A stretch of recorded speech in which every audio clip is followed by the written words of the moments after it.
না, teaching mode দিতে হবে না, এমনিই তো। প্রিয় শিক্ষার্থী, আসসালামু আলাইকুম। আশা করি সবাই ভালো আছো। আমরা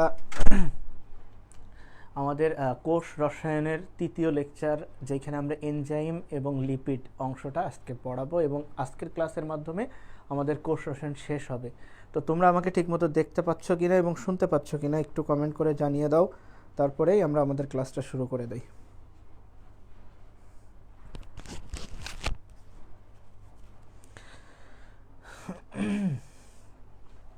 তো দেখো, লিপিড জিনিসটা আসলে কি? কার্বন, হাইড্রোজেন এবং অক্সিজেন দ্বারা গঠিত যে চর্বি জাতীয় পদার্থ, সেটাকেই আমরা বলি কি লিপিড। এখন এই যে লিপিডকে ভাঙলে আসলে তুমি কি পাবা? লিপিডকে ভাঙলে তুমি পাবা হলো এই যে ফ্যাটি অ্যাসিড এবং তার সাথে পাবা অ্যালকোহল। তাহলে ফ্যাটি অ্যাসিডের সাথে অ্যালকোহলের যে এস্টার, এই এস্টারকেই আমরা বলি কি লিপিড। তাহলে ফ্যাটি অ্যাসিডের সাথে অ্যালকোহলের এস্টারকেই আমরা বলি লিপিড। এখন তোমার বইয়ে অ্যালকোহল বলা নেই, তোমার বইয়ে যে জিনিসটা বলা আছে সেটা হলো গ্লিসারল। এখন আমি যদি একটা গ্লিসারল অঙ্কন করি, তাহলে দেখো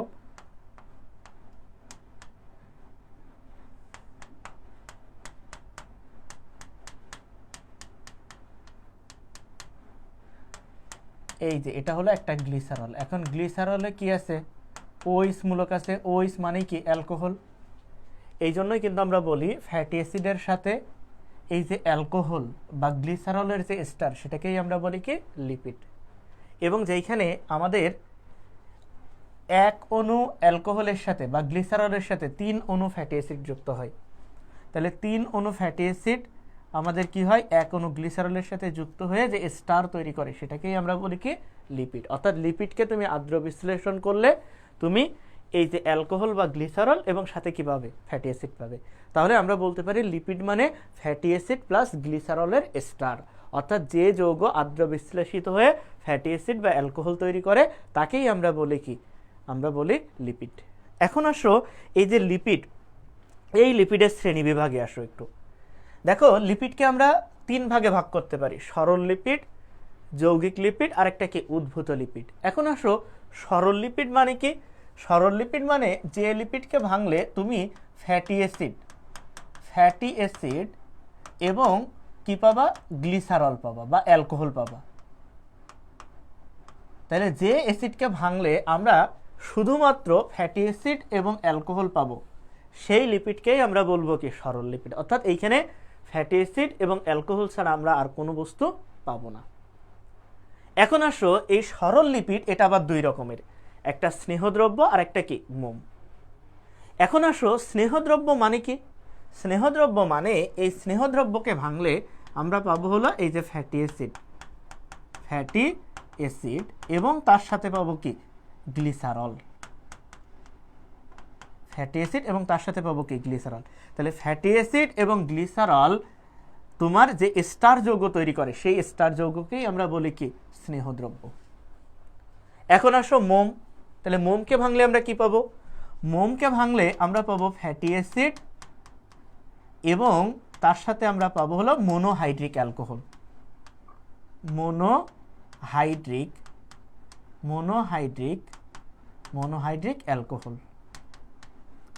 তাইলে দেখো, এই যে ফ্যাটি অ্যাসিড এবং মনোহাইড্রিক অ্যালকোহলের যে স্টার, তাকেই আমরা বলবো কি বলতো? মোম। এখন আসো আমরা কখন চর্বি বলবো আর কখন তেল বলবো, একটু ভালো করে খেয়াল করো। আমাদের একটা ফ্যাটি অ্যাসিডের সংকেত যদি আমি সাধারণ সংকেত যদি বলি, যেহেতু বলছি অ্যাসিড, তার মানে কি COOH মূলক থাকবে। ফ্যাটি শব্দের অর্থ হলো কি মোটা মানে কি? এইখানে কি থাকবে? বহু কার্বন থাকবে। কারণ সেই জিনিসটাকে আমি সংক্ষেপে এই যে আর দিয়ে লিখতেছি। তার মানে এই আর মানে কি? একটা অ্যালকাইল মূলক। অর্থাৎ এইখানে অনেকগুলো কার্বন দ্বারা এটাকে আমি রিপ্লেস করতে পারি। যেমন আমি যদি এভাবে একটু লিখি, তাহলে দেখো এই যে এই জিনিসটাকে আমি অনেকগুলো কার্বন দ্বারা প্রতিস্থাপন করতে পারি। এরকম অনেকগুলো কার্বন দ্বারা এটাকে আমরা প্রতিস্থাপন করতে পারি। এখন এই যে ফ্যাটি অ্যাসিডটা, এই ফ্যাটি অ্যাসিডটা বিভিন্ন রকমের হয়, ফ্যাটি অ্যাসিডটা বিভিন্ন রকমের হয়, একটু খেয়াল করো। ফ্যাটি অ্যাসিড, এই ফ্যাটি অ্যাসিডটা তোমার ফ্যাটি অ্যাসিডের এই যে কার্বনগুলো আছে, এই কার্বনগুলো, এখানে আরও অনেক কার্বন থাকতে পারে, এই কার্বনগুলোর ভেতরে যদি তোমার কার্বন কার্বন একক বন্ধন থাকে তাহলে সেটাকে আমরা বলি কি সম্পৃক্ত ফ্যাটি অ্যাসিড।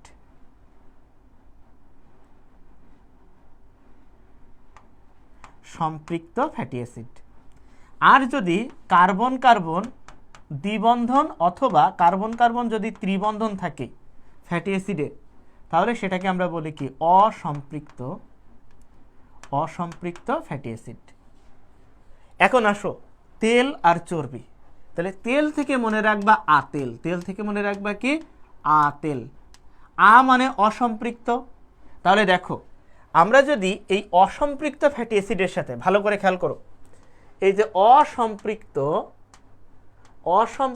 ফ্যাটি অ্যাসিডের সাথে আমরা যদি গ্লিসারলের স্তরীভূত করি তাহলে যে যৌগটা পাবো সেই যৌগটাকেই আমরা বলবো কি তেল। এখন আসো চর্বি আমরা কখন বলবো? তাহলে এটার উল্টা কথা, তাহলে ফ্যাটি অ্যাসিডটা কেমন হবে? এই যে সম্পৃক্ত। এই সম্পৃক্ত ফ্যাটি অ্যাসিডের সাথে আমরা যদি কি করি গ্লিসারলকে স্তরীভূত করি তাহলে সেই ক্ষেত্রে আমরা যে যৌগটা পাবো সেটাকে আমরা বলবো কি চর্বি। তাহলে স্নেহরোধ দ্রব্য দুই রকমের, একটা হলো আমাদের তেল আর একটা কি চর্বি। তাহলে তেল জিনিসটা হলো কি, তেল জিনিসটা হলো অসম্পৃক্ত ফ্যাটি অ্যাসিডের সাথে গ্লিসারলের এস্টার। চর্বি জিনিসটা কি, চর্বি জিনিসটা হলো আমাদের সম্পৃক্ত ফ্যাটি অ্যাসিডের সাথে গ্লিসারলের এস্টার। এখন আসো এই যে অসম্পৃক্ত ফ্যাটি অ্যাসিড এর সাথে গ্লিসারলের এস্টার যেটাকে আমরা তেল বলতেছি, এই তেলটা 20 ডিগ্রি সেন্টিগ্রেড তাপমাত্রায় কি থাকে তরল থাকে। আর চর্বি 20 ডিগ্রি সেন্টিগ্রেড তাপমাত্রায় কি থাকে কঠিন থাকে। তাহলে আমরা দেখলাম যে আমাদের তেল হলো তরল আর চর্বি হলো কি কঠিন। এরপরে আসো আমাদের এই যে যেহেতু চর্বিটা কঠিন তার মানে এদের গলনাঙ্ক কি বেশি, তেল যেহেতু তরল তার মানে গলেই আছে, এর গলনাঙ্ক কি কম।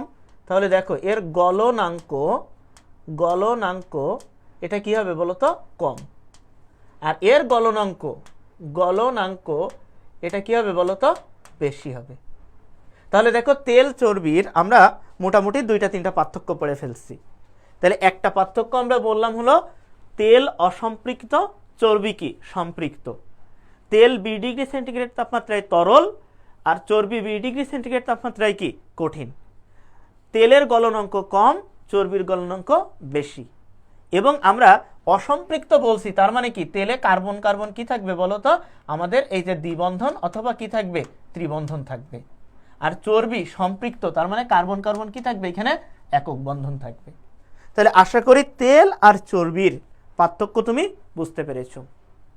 এখন আমরা এইখান থেকে আরো কিছু কথাবার্তা একটু বলবো এই যে তেল চর্বির পার্থক্য। তাইলে দেখো এই যে দেখো এখানে তোমার সাধারণত লম্বা শিকল ফ্যাটি অ্যাসিড থাকে এবং দেখো সম্পৃক্ত, এই যে কঠিন, এগুলো সব আমরা বলছি। এরপরে দেখো তেল কি, তেল হলো এই যে খাটো শিকল থাকে এবং এটা কি অসম্পৃক্ত তরল, এগুলো সব আমরা বলছি। এখন আমরা তেল চর্বি নিয়ে আরো কিছু কথাবার্তা বলার আগে আমরা একটু ফ্যাটি অ্যাসিডের আরো একটা ক্লাসিফিকেশন একটু দেখে আসি। এই যে ফ্যাটি অ্যাসিড, কারণ এইখান থেকে আমরা অনেক কিছু পড়বো। তুমি যদি এমনি ঢালাও পড়তে যাও তোমার মুখস্থ হবে না, এই জন্য তুমি আমি যেভাবে পড়াই এভাবে একটু পড়ো, দেখো তোমার মুখস্থ হবে। ফ্যাটি অ্যাসিড, এখন আমি দেখো একটু আগেই বলছি ফ্যাটি অ্যাসিড দুই রকমের, একটা বললাম কি সম্পৃক্ত ফ্যাটি অ্যাসিড, আমি সংক্ষেপে লিখলাম, আরেকটা বললাম কি অসম্পৃক্ত ফ্যাটি অ্যাসিড। তাহলে আমরা একটু এটার উদাহরণটাও দেখে ফেলি। দেখো আমাদের বইয়ে একটা উদাহরণ আছে স্টিয়ারিক অ্যাসিড, এই যে স্টিয়ারিক অ্যাসিড। তাহলে স্টিয়ারিক অ্যাসিড এটা একটা কি বলতো সম্পৃক্ত ফ্যাটি অ্যাসিড। আমাদের বইয়ের বাইরে কিছু উদাহরণ আছে সেগুলো আমরা একটু লিখে নেই। যেমন তোমার স্টিয়ারিক অ্যাসিডের পরে আছে লরিক অ্যাসিড, এই যে লরিক অ্যাসিড এটা একটা সম্পৃক্ত ফ্যাটি অ্যাসিড। এরপরে আছে লিনোসেরিক অ্যাসিড, এটা একটা সম্পৃক্ত ফ্যাটি অ্যাসিড।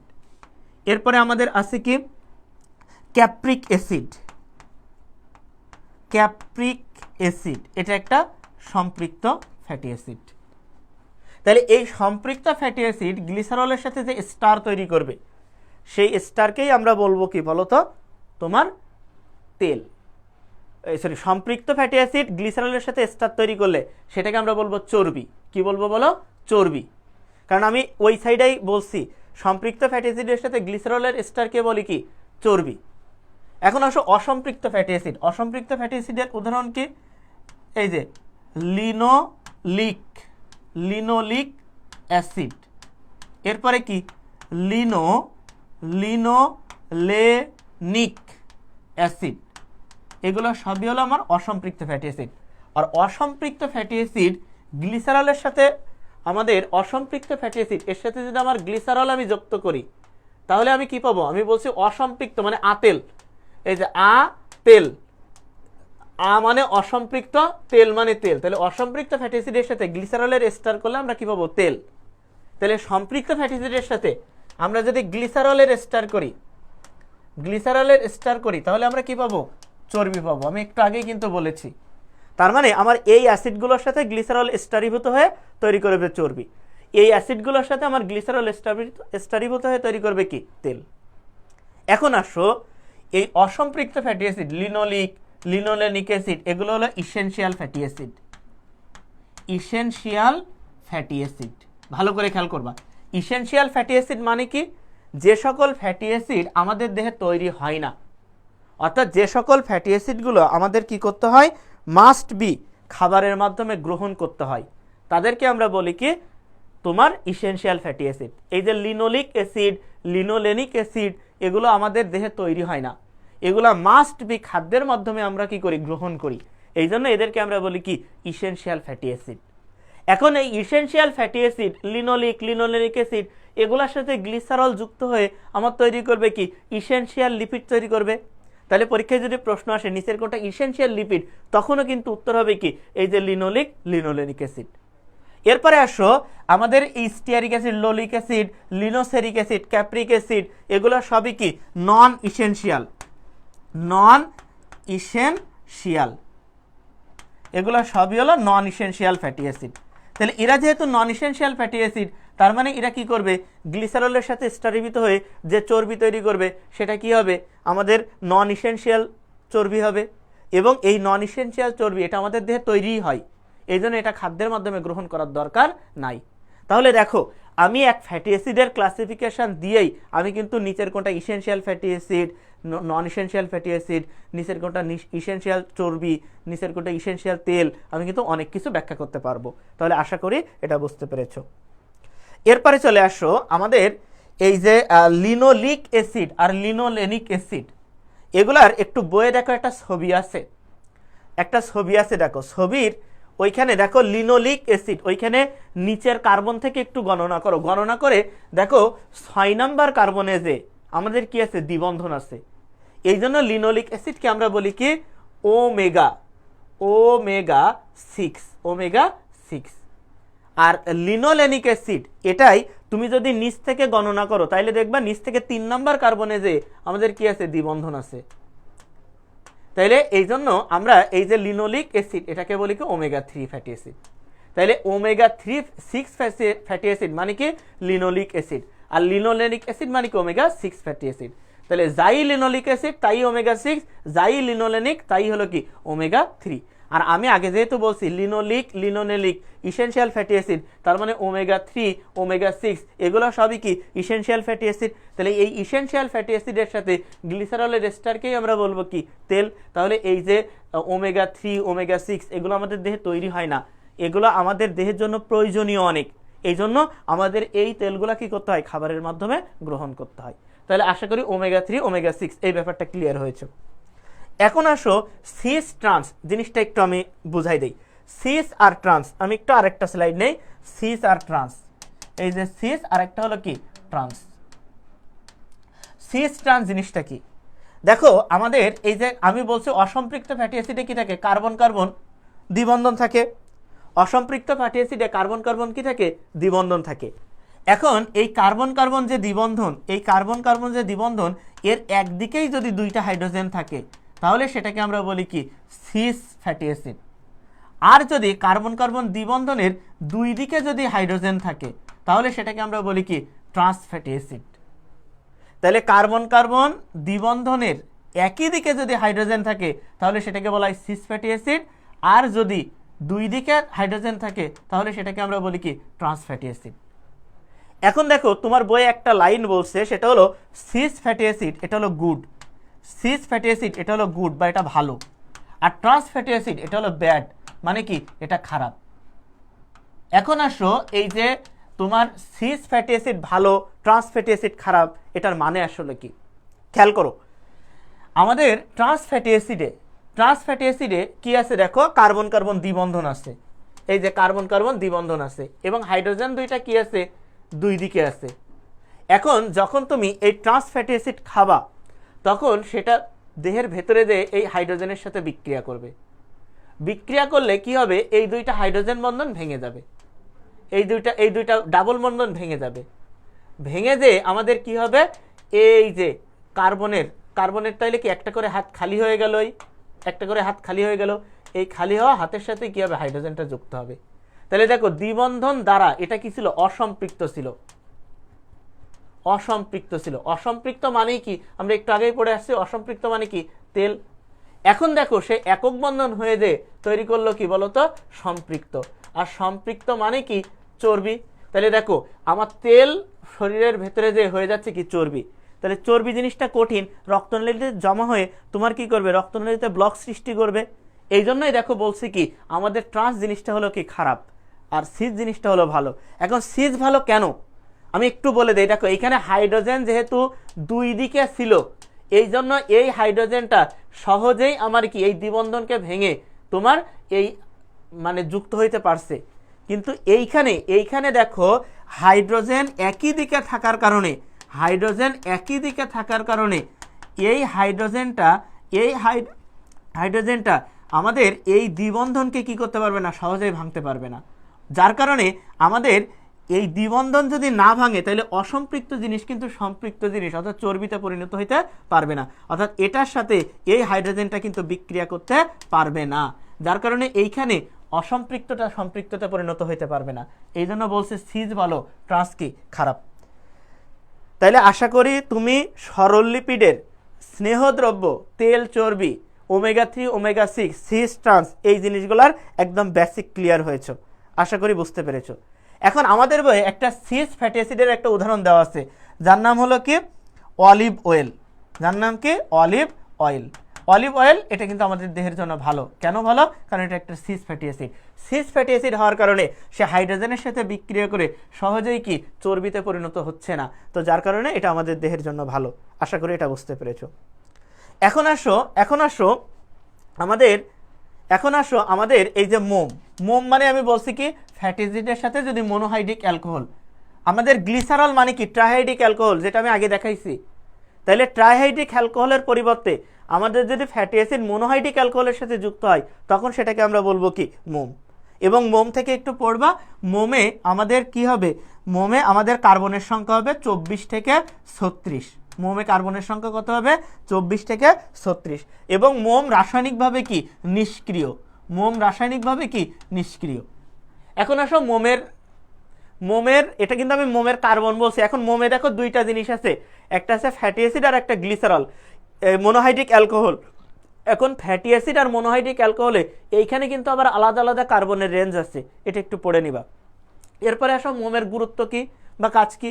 যেমন মোম এটা হলো বিভিন্ন প্রসাধনী তৈরিতে ব্যবহার হয়, লিপস্টিক তৈরিতে ব্যবহৃত হয়। এরপরে মোম পাতার উপরিতলে কি করে একটা আলাদা স্তর তৈরি করে, যেটা তোমার ওই পাতায় ছত্রাক বা ভাইরাসের আক্রমণটা রোধ করে। তাহলে এগুলো সব কি মোমের কাজ। তাহলে মোমের কাজ একবার রিডিং পড়লে তুমি পারবা। তাহলে আশা করি আমরা হলো সরল লিপিড, স্নেহদ্রব্য মোম, এরপরে cis fatty acid, trans fatty acid, essential fatty acid, non essential fatty acid, omega 3, omega 6, আশা করি সবগুলোর বেসিক ক্লিয়ার হয়েছে। তাহলে এগুলো একটু পড়ে ফেলবা। এখন চলে আসো যৌগিক লিপিড। আমরা একটু যৌগিক লিপিডটা পড়ে ফেলি। তেল, চর্বি এটা তো আমি বলেই দিলাম।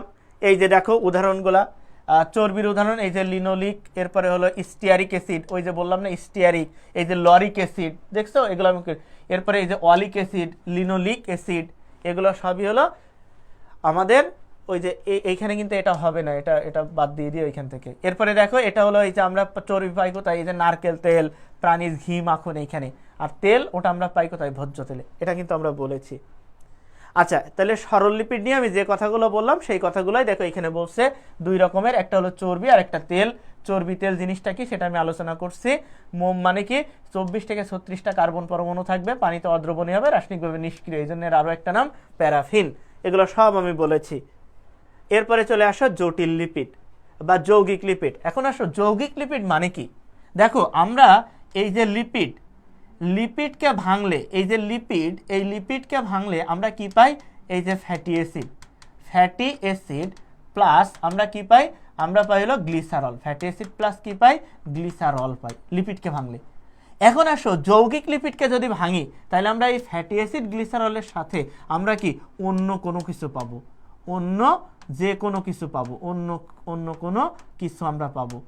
তাহলে কোনো একটা লিপিডকে ভাঙলে আমরা ফ্যাটি অ্যাসিড গ্লিসারলের সাথে যদি অন্য কোনো কিছু পাই তাহলে সেই লিপিডকে আমরা বলবো কি, যৌগিক লিপিড। এখন আসো আমাদের যৌগিক লিপিড কি কি আছে, ফসফোলিপিড, গ্লাইকোলিপিড, সালফোলিপিড এবং কি লিপোপ্রোটিন। সহজে মনে রাখতে পারো কিভাবে, এই যে ফাজিল শালা, ফাজিল শালা, ফাজিল শালা। তাহলে ফা মানে ফসফোলিপিড, তার মানে এই ফসফোলিপিডকে ভাঙলে তুমি কি পাবা, এই যে fatty acid plus glycerol, glycerol plus তুমি এখানে কি পাবা, ফসফেট গ্রুপ পাবা, ফসফেট গ্রুপ পাবা। তাহলে দেখো ফ্যাটি অ্যাসিড গ্লিসারলের সাথে ফসফেট গ্রুপ যুক্ত হয়ে যে লিপিড তৈরি করে তাকেই আমরা বলি কি বলতো, ফসফোলিপিড। এখন তোমরা জানো ফসফোলিপিড 5 ধরনের। ফসফোলিপিড কয় ধরনের, 5 ধরনের। যার ভেতরে ফসফোলিপিড 5 ধরনের, যার ভেতরে আমাদের কি ছিল বলতো, তোমার সরল ফসফোলিপিড ছিল, আরেকটা কি ছিল জটিল ফসফোলিপিড, আরেকটা কি ছিল জটিল ফসফোলিপিড।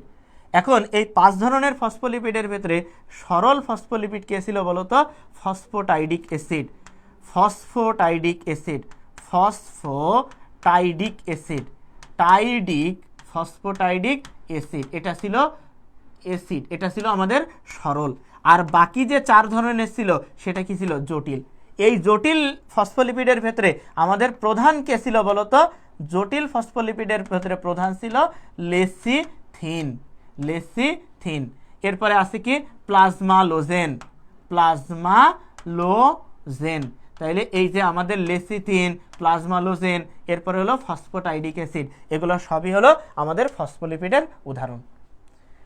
তাহলে ফসফোলিপিড কয় ধরনের, 5 ধরনের। কি কি, সরল ফসফোলিপিড আর জটিল। একমাত্র সরল ফসফোলিপিড কি, ফসফোটাইডিক অ্যাসিড। আর বাকি 4 ধরনের কি, জটিল ফসফোলিপিড। জটিল ফসফোলিপিডের ভেতরে প্রধান কি থাকে, লেসিথিন থাকে, এরপরে থাকে কি প্লাজমালোজেন, সেফালিন, এগুলা থাকে। এখন আসো এই যে ফসফোলিপিড, ফসফোলিপিডের কাজটা আসলে কি, ফসফোলিপিডের কাজটা আসলে কি, খেয়াল করো ভাই।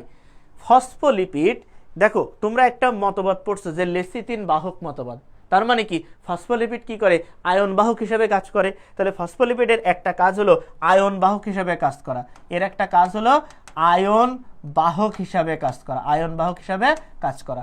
এরপরে তুমি যখন কোষ ঝিল্লির গঠন পড়ছো তখন তুমি দেখছো কোষ ঝিল্লি এটা গঠন করা হলো ফসফোলিপিডের কাজ। তাহলে এর আরও একটা কাজ হলো কি, কোষ ঝিল্লি গঠনে সাহায্য করা। এবং দেখো বইয়ের 4 নম্বর পয়েন্টে একটা কাজের কথা বলছে, সেটা হলো রক্ত তঞ্জন। তাহলে রক্ত তঞ্জনে সাহায্য করা, এটা হলো ফসফোলিপিডের আরও একটা কাজ। তাহলে ফসফোলিপিডের কাজ আমি কি কি বললাম, আয়ন বাহক হিসেবে কাজ করতে পারে, কোষ ঝিল্লির গঠন উপাদান হিসেবে কাজ করতে পারে, রক্ত তঞ্জনে সাহায্য করে। তাহলে এগুলো সবই হলো আমাদের ফসফোলিপিডের কাজ। তাহলে আশা করি ফসফোলিপিড এটার কাজ তুমি বুঝতে পেরেছো। এখন আসো গ্লাইকোলিপিড, গ্লাইকোলিপিড। তাহলে আমি এই জিনিসটা একটু মুছে দেই, দিয়ে তোমাকে গ্লাইকোলিপিডটা ক্লিয়ার করে দেই। দেখো গ্লাইকোলিপিড, গ্লাইকোলিপিড, গ্লাইকোলিপিড জিনিসটা আসলে কি, গ্লাইকোলিপিড। তাহলে ফসফোলিপিডে বলছিলাম ফা, গ্লাইকোল জিএল, তাহলে জিএল মানে গ্লাইকোলিপিড।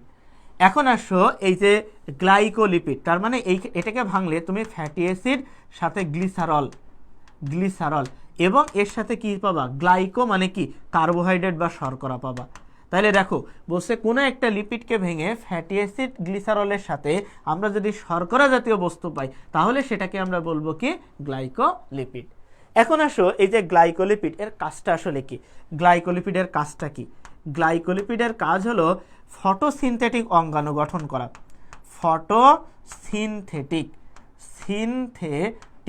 অঙ্গাণু তৈরি করা, ফটোসিনথেটিক অঙ্গাণু তৈরি করা। তাহলে ফটোসিনথেটিক অঙ্গাণুকে ক্লোরোফিল বা ক্লোরোপ্লাস্ট, তাহলে ক্লোরোফিল বা ক্লোরোপ্লাস্ট এগুলো গঠনে সাহায্য করবে কে, গ্লাইকোলিপিড। এখন আসো গ্লাইকোলিপিড পাওয়া যায় কোথায়? গ্লাইকোলিপিড পাওয়া যায় হলো আমাদের সূর্যমুখী প্লাস তুলার বীজে। সূর্যমুখী প্লাস এই যে তুলার বীজে আমরা কি পাই? আমরা ফসফোলিপিড, এই গ্লাইকোলিপিড পাই। তাহলে গ্লাইকোলিপিড কোথায় কোথায় পাওয়া যায়? সূর্যমুখী প্লাস তুলার বীজে। এরপরে আসো সালফোলিপিড। তাহলে সালফোলিপিড মানে কি? সালফোলিপিডকে ভাঙলে তুমি ফ্যাটি অ্যাসিড সাথে গ্লিসারল এবং এর সাথে কি পাবা, সালফার গ্রুপ পাবা। তাহলে দেখো আমরা যদি ফ্যাটি অ্যাসিড গ্লিসারলের সাথে যদি সালফার গ্রুপ পাই তাহলে সেই লিপিডকে আমরা বলবো কি, সালফোলিপিড। এখন সালফোলিপিডটাকে একটা কথা তোমার মাস্ট মনে রাখতে হবে, সেটা হলো সালফোলিপিড একমাত্র পাওয়া যায় ক্লোরোপ্লাস্টে। সালফোলিপিড একমাত্র পাওয়া যায় কোথায়? ক্লোরোপ্লাস্টে। তাহলে একমাত্র ক্লোরোপ্লাস্টেই আমরা কি পাই, সালফোলিপিড পাই। এরপরে চলে আসো লিপোপ্রোটিন। এখন লিপোপ্রোটিন মানে কি? দেখো লিপো মানে কি, লিপিড মানে এটাকে ভাঙলে তুমি ফ্যাটি অ্যাসিড সাথে কি পাবা, গ্লিসারল পাবা। এখন এই ফ্যাটি অ্যাসিড গ্লিসারলের সাথে যদি আমার প্রোটিন জাতীয় পদার্থ যুক্ত হয় তাহলে সেই লিপিডকে আমরা বলবো কি, লিপোপ্রোটিন। তাহলে ফ্যাটি অ্যাসিড গ্লিসারলের সাথে প্রোটিন যুক্ত হয়ে আমার যে লিপিড তৈরি করে তাকেই আমরা বলবো কি, লিপোপ্রোটিন। এখন আসো এই যে লিপোপ্রোটিনের কাজ কি? দেখো তোমরা যখন কোষ ঝিল্লির গঠন পড়ছো তখন তোমরা পড়ছো যে লিপোপ্রোটিন এটা কি করে, কোষ ঝিল্লির একটা গঠন উপাদান হিসেবে কাজ করে। এবং তোমরা ওইখানে দেখছো লিপোপ্রোটিন এবং গ্লাইকোলিপিড দুইটা একসাথে মিলে তৈরি করে কি, গ্লাইকোক্যালিক্স তৈরি করে। তাহলে আমার লিপোপ্রোটিনের একদম প্রধান কাজ হলো কি বলতো, আমাদের কোষ প্রাচীর গঠনে সাহায্য করা। তাহলে আশা করি আমাদের যে 4 ধরনের তোমার যে লিপিড, 4 ধরনের যে লিপিড, এই 4 ধরনের লিপিড তোমার ক্লিয়ার হয়েছে। 4 ধরনের যৌগিক লিপিড আশা করি ক্লিয়ার হয়েছে। আচ্ছা, 4 ধরনের যৌগিক লিপিড ক্লিয়ার হইলে তাহলে যৌগিক লিপিড আমরা আলোচনা করছি। এখন আসো উদ্ভূত লিপিড। তাহলে উদ্ভূত লিপিড মানে কি? বলছে যে লিপিডগুলো আমাদের কি হবে, তোমার লিপিড থেকেই তৈরি হবে। তাহলে উদ্ভূত লিপিড মানে কি, লিপিড থেকেই যে লিপিড তৈরি হয় সেটাকে আমরা বলি কি, উদ্ভূত লিপিড। এখন উদ্ভূত লিপিড কি কি আছে? স্টেরয়েড, টারপিনস এবং রাবার। পরীক্ষায় কিন্তু প্রশ্ন আসে যে নিচের কোনটা উদ্ভূত লিপিড। আমাদের বইয়ে 3টা উদ্ভূত লিপিডের উদাহরণ দেওয়া আছে, একটা হলো স্টেরয়েড, একটা হলো টারপিনস আর একটা কি, রাবার। এখন আসো স্টেরয়েড মানে কি? স্টেরয়েড মানে হলো এইখানে আমার 4টা রিং থাকবে, 4টা রিং থাকবে এবং আমাদের এই স্টেরয়েডে যদি OH মূলক থাকে তাহলে সেই স্টেরয়েডকে আমরা বলি কি, এস্টেরল। তাহলে স্টেরয়েডে আমাদের কি থাকবে, 4 রিং থাকবে এবং এটা একটা হলো আইসোপ্রিন যৌগ। এটা একটা কি যৌগ, আইসোপ্রিন যৌগ মানে কি? আইসোপ্রিন যৌগ মানে এখানে C5H8 এই তোমার সংকেতটা থাকবে। এখন আসো এই যে তোমার 4টা রিং থাকে এবং OH মূলক থাকলে সেটাকে আমরা বলি এস্টেরল। এখন আসো কি কি এস্টেরল আছে আমাদের এই স্টেরয়েডের ভেতরে? এর ভেতরে আছে হলো কোলেস্টেরল। এরপরে আসে হলো তোমার আর্গোস্টেরল। তারপরে আসে হলো বিটাসিস্টোস্টেরল। এরপরে আসে হলো বিটাসিস্টোস্টেরল।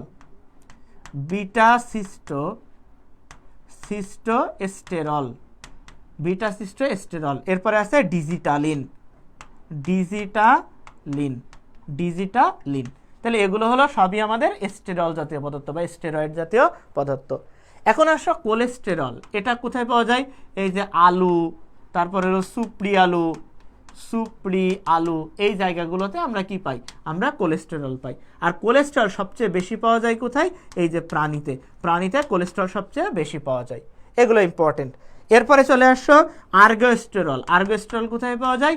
এই যে ইস্ট, তারপরে নিউরোস্পোরা, নিউরোস্পোরা, তাহলে এই যে নিউরোস্পোরা, ইস্ট, এই জায়গাতে আর্গোস্টেরল পাওয়া যায়। বিটা সিস্টোস্টেরল, এটা সম্পর্কে তেমন কিছু বলা নেই, ডিজিটালিনটা একটু পড়বা। ডিজিটালিন এটা কি করা হয়? এই যে হার্টের চিকিৎসায়, হার্টের চিকিৎসায় ব্যবহৃত হয়। হার্টের চিকিৎসায় ব্যবহৃত হয় কোনটা? ডিজিটালিন। তাহলে হার্টের চিকিৎসায় ডিজিটালিন ব্যবহৃত হয়। তাহলে আমাদের স্টেরয়েড থেকে এই জিনিসগুলাই পড়তে হবে। এখন আসো টারপিন। এই যে টারপিন, টারপিন এইখানে তোমার 10 থেকে 40টা কার্বন থাকে। টারপিনে কয়টা কার্বন থাকে? 10 থেকে 40টা কার্বন থাকে। অর্থাৎ এইখানে আইসোপ্রিন যে যৌগ থাকে সেইখানে কার্বনের সংখ্যা কত? 10 থেকে 40। এবং এই যে টারপিন, টারপিনের দুইটা উদাহরণ আমাদের বইয়ে দেওয়া আছে।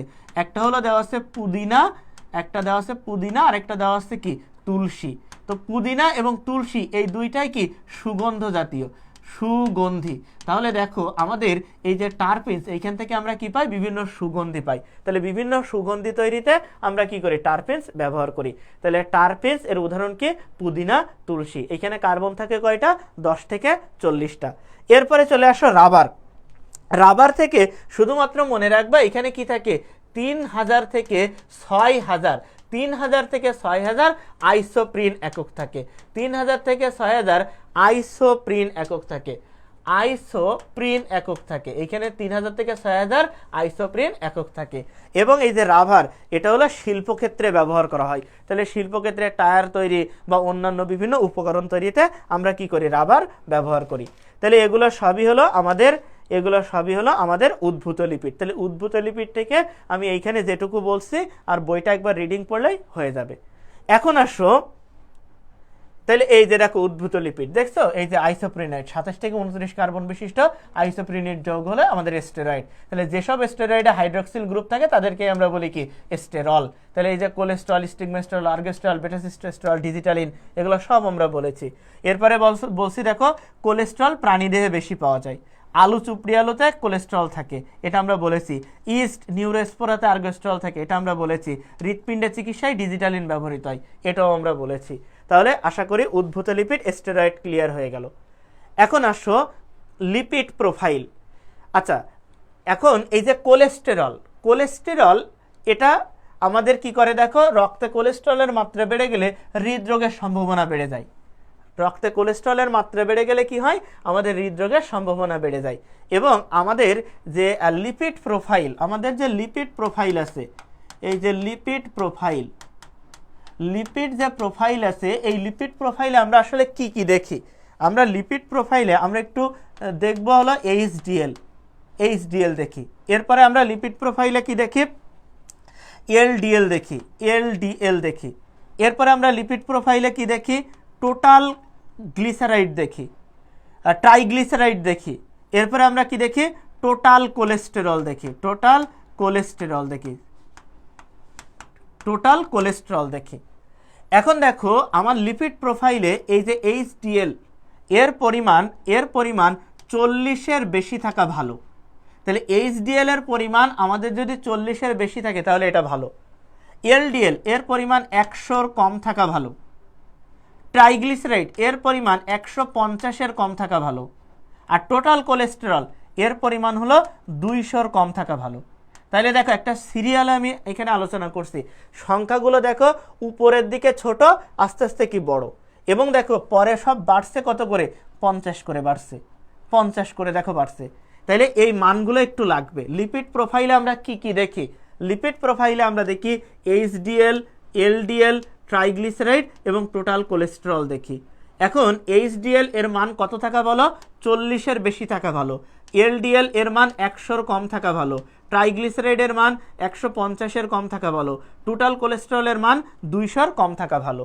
এখন আসো আমরা বলতেছি কি এইখানে এই যে এইচডিএল এটা হলো গুড কোলেস্টেরল, এটা ভালো কোলেস্টেরল।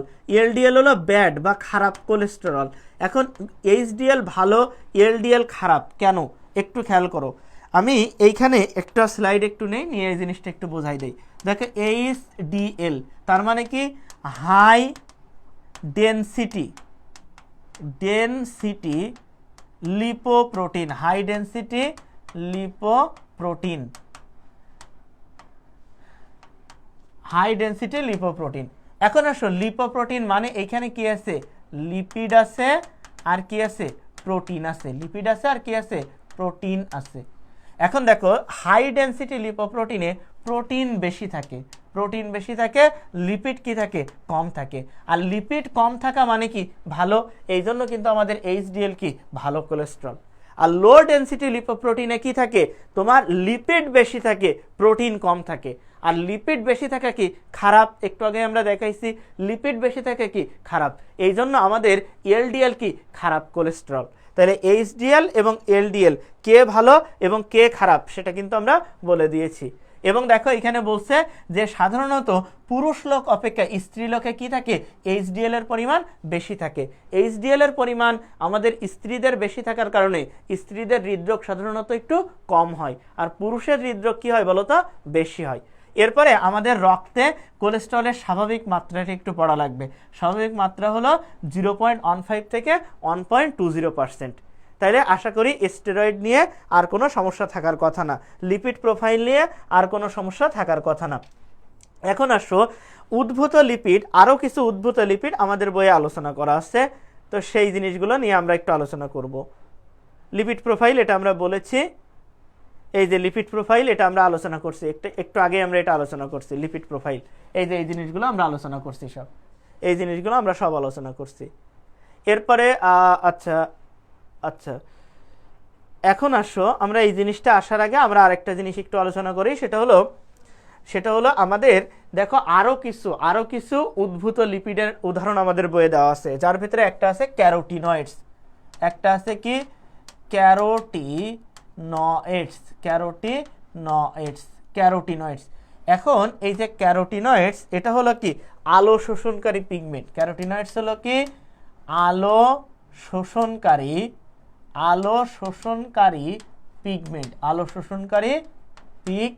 ক্যারোটিনয়েডস হলো আলো শোষণকারী পিগমেন্ট। এখন এই যে ক্যারোটিনয়েডস এটাকে ভাঙলে আমরা কি পাবো, ক্যারোটিন। এটাকে আমরা ভাঙলে কি পাবো, ক্যারোটিন। এই ক্যারোটিন এটাকে আমরা যদি আবার ভাঙি তাহলে পাবো কি বেটা ক্যারোটিন। এটা আমরা কোথায় পাই, এই যে গাজর, তারপরে যে তোমার বিভিন্ন ধরনের তোমার যে রঙিন ফল মূল, এই জায়গাগুলোতে আমরা কি বেটা ক্যারোটিন পাই। বেটা ক্যারোটিনকে ভাঙলে আমরা দুই অণু কি পাবো, ভিটামিন এ পাবো। কি পাবো বলো, ভিটামিন এ পাবো। আর আমরা জানি আমাদের এই ভিটামিন এটা কি করে, এটা হলো রোডোপসিন তৈরি করে, রোডোপসিন তৈরি করে। আর এই রোডোপসিন কি করে, আমাদের চোখের যে রড কোষ, এই রড কোষ গঠনে সাহায্য করে। আর রড কোষ এটা কি করে,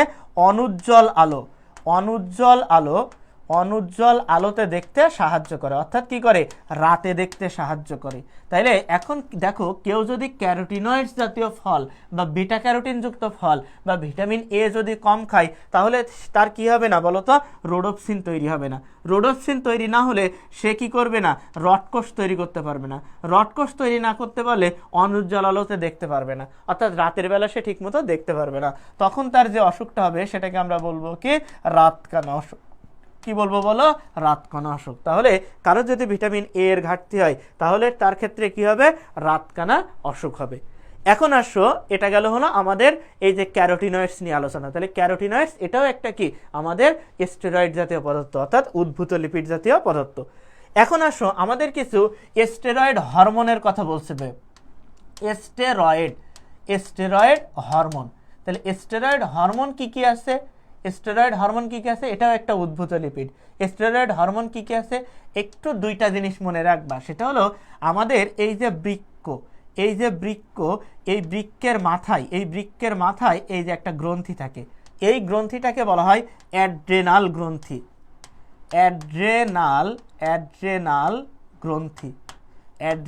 গ্রন্থি। এখন এই যে অ্যাড্রেনাল গ্রন্থি, এটাকে অ্যাড্রেনাল গ্রন্থিকে আমরা যদি মানে কাটি, প্রস্থচ্ছেদ নেই, তাহলে দুইটা অংশ পাবো। অ্যাড্রেনাল গ্রন্থিকে কাটলে দুইটা অংশ পাবো। এই যে বাইরের অংশ এটাকে বলা হয় অ্যাড্রেনাল কর্টেক্স, আর ভেতরের অংশ এটাকে বলা হয় অ্যাড্রেনাল মেডুলা। Adrenal medulla. তাহলে দেখো অ্যাড্রেনাল গ্রন্থিকে কাটলে আমরা দুইটা জিনিস পাচ্ছি, একটা হলো পাচ্ছি অ্যাড্রেনাল কর্টেক্স, আরেকটা কি পাচ্ছি অ্যাড্রেনাল মেডুলা। Adrenal medulla. এখন আসো এই অ্যাড্রেনাল কর্টেক্স আর অ্যাড্রেনাল মেডুলা থেকে যে হরমোনগুলো ক্ষরিত হয়, সেই হরমোনগুলো সবই আমাদের কি স্টেরয়েড জাতীয় হরমোন। তাহলে অ্যাড্রেনাল কর্টেক্স আর অ্যাড্রেনাল মেডুলা থেকে কি কি হরমোন ক্ষরণ হয়? যেমন অ্যাড্রেনাল কর্টেক্স থেকে ক্ষরিত হয় কর্টিসল, এরপরে ক্ষরিত হয় হলো অ্যালডোস্টেরন, অ্যালডোস্টেরন, অ্যালডোস্টেরন, এরপরে কি ক্ষরিত হয় অ্যান্ড্রোজেন, অ্যান্ড্রোজেন। তাহলে এই যে কর্টিসল, অ্যালডোস্টেরন, এরপরে অ্যান্ড্রোজেন, এগুলো সবই কি স্টেরয়েড জাতীয় হরমোন। অ্যাড্রেনাল মেডুলা থেকে কি নিঃসরিত হয়? এপিনেফ্রিন, এপিনেফ্রিন, এপিনেফ্রিন, এরপরে কি নিঃসরিত হয় নর এপিনেফ্রিন, নর এপিনেফ্রিন। তাহলে এই যে এপিনেফ্রিন, নর এপিনেফ্রিন, কর্টিসল, অ্যালডোস্টেরন, অ্যান্ড্রোজেন, এগুলো সব কি স্টেরয়েড হরমোন। এরপরে খেয়াল করো আমাদের পুরুষের ক্ষেত্রে, এই যে পুরুষের ক্ষেত্রে আমাদের কি থাকে শুক্রাশয়। পুরুষের ক্ষেত্রে কি থাকে শুক্রাশয়। শুক্রাশয় থেকে নিঃসরিত হয় হলো টেস্টোস্টেরন, টেস্টোস্টেরন। আর আমাদের এই যে ফিমেল, এই ফিমেলের কি থাকে ডিম্বাশয়, ফিমেলের কি থাকে ডিম্বাশয়। ডিম্বাশয় থেকে নিঃসরিত হয় ইস্ট্রোজেন, ইস্ট্রোজেন, এরপরে নিঃসরিত হয় কি প্রোজেস্টেরন, প্রোজেস্টেরন। তাহলে এই যে ইস্ট্রোজেন, প্রোজেস্টেরন, এরপরে টেস্টোস্টেরন, এই জিনিসগুলো সবই কি আমাদের স্টেরয়েড জাতীয় হরমোন। তাহলে আমাদের স্টেরয়েড জাতীয় যে লিপিডগুলো আছে, সেই স্টেরয়েড জাতীয় লিপিডগুলো আমরা কিন্তু এইখানে বলে দিলাম সুন্দর করে। তাহলে আশা করি এটা একটু পড়ে ফেলবা। এরপরে আসো আমাদের ভিটামিন, কিছু ভিটামিন আছে যেগুলো হলো আমাদের স্টেরয়েড জাতীয় পদার্থ। এখন আসো এই ভিটামিনগুলো আছে দুই রকমের। একটা আছে পানিতে দ্রবণীয় ভিটামিন, পানিতে দ্রবণীয় ভিটামিন, পানিতে দ্রবণীয় ভিটামিন, পানিতে দ্রবণীয় ভিটামিন, পানিতে দ্রবণীয় ভিটামিন, পানিতে দ্রবণীয় ভিটামিন। পানিতে দ্রবণীয় ভিটামিন কি আছে?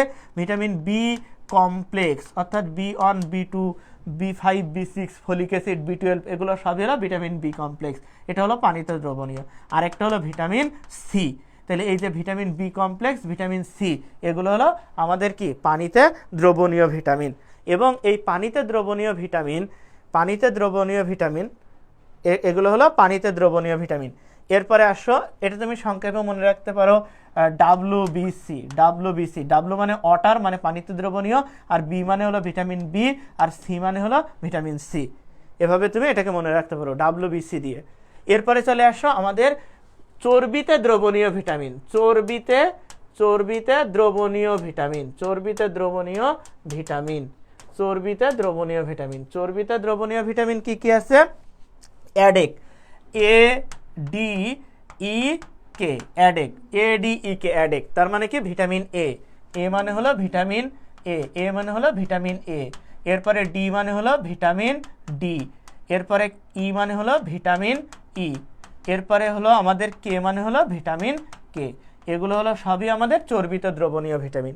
এখন এই ভিটামিনগুলো থেকে কি পড়া লাগবে? দেখো একটু আগে আমি বলছি যে আমাদের এই যে ভিটামিন এ, এটার অভাবে কি হয়? রাতকানা রোগ হয়। তাহলে এই ভিটামিনগুলোর অভাবে কি অসুখ হয়? অভাবে কি অসুখ হয় এটা একটু জানতে হবে। ভিটামিন এ এর অভাবে তাহলে কি হয়? ভিটামিন এ এর অভাবে রাতকানা হয়, এই যে রাতকানা, এই অসুখ হয়। ভিটামিন এ এর অভাবে আমাদের এই যে ত্বক কি হয়ে যেতে পারে?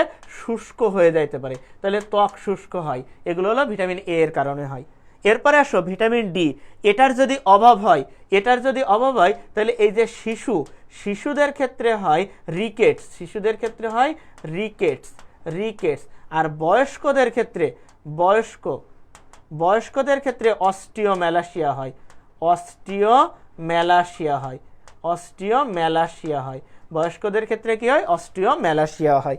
এরপরে আসো ভিটামিন ই।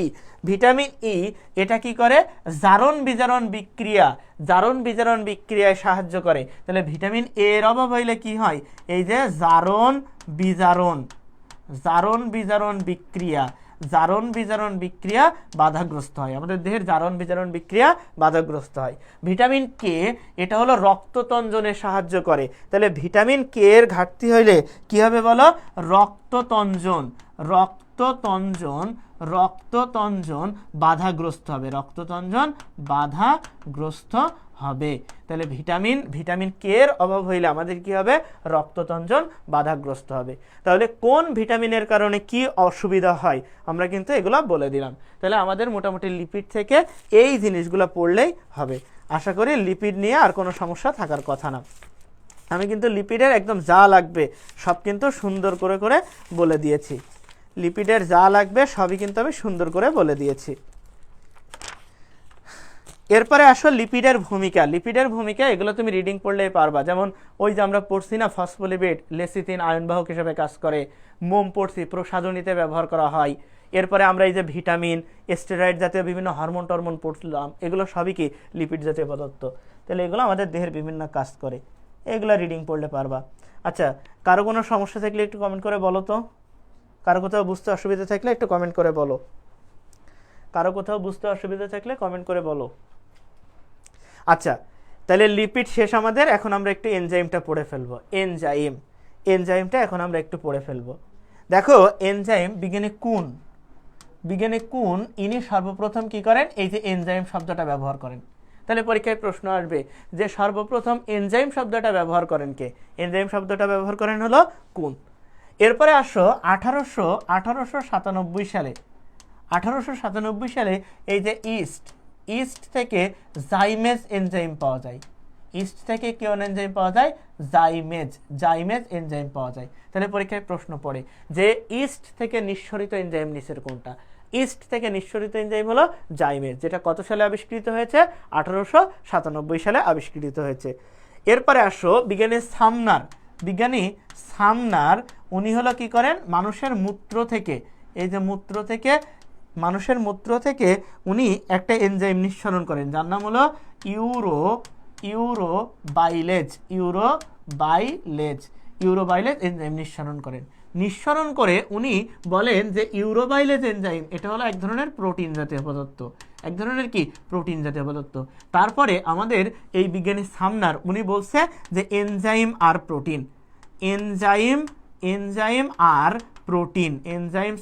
প্রোটিন, অর্থাৎ এনজাইম মানেই হলো কি প্রোটিন, অর্থাৎ এনজাইম যে প্রোটিন, এই কথাটা প্রথম বলছে কে? বিজ্ঞানী সামনার। তাহলে এই প্রশ্নগুলো ইম্পর্টেন্ট পরীক্ষার জন্য।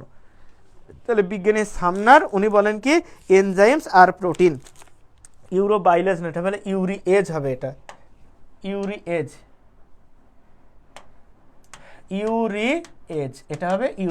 তাহলে ইউরিয়াজ নামক এনজাইমটা পৃথক করেন এবং হলো বলেন যে এনজাইম আর প্রোটিন।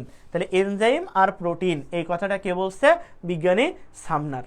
এরপরে 1897 সালে ইস্ট থেকে জাইমেজ এনজাইম নিঃসরিত হয়। তাহলে এইখান থেকে এই কথাগুলো লাগবে এবং এই জাইমেজ এনজাইম এটা একটু পড়বা।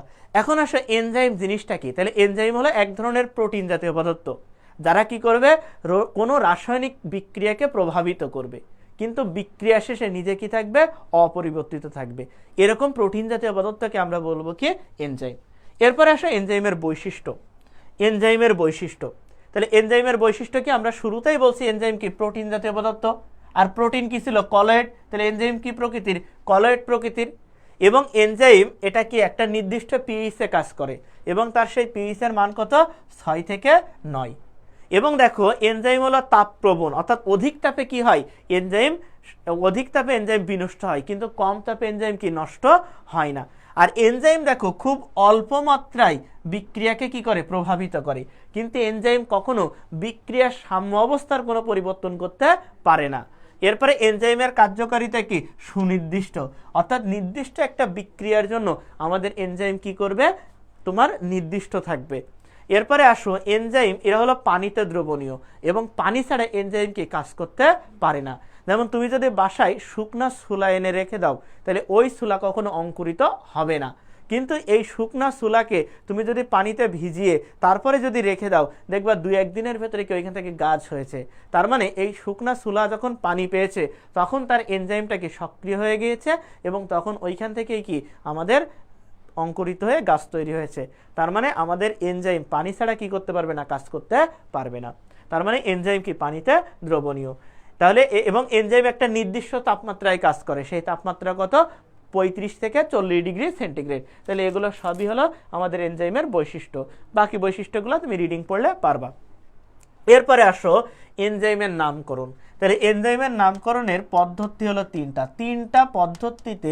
তিনটা পদ্ধতিতে আমরা এনজাইমের নামকরণ করতে পারি। একটা হলো সাবস্ট্রেটের নাম অনুসারে, সাবস্ট্রেটের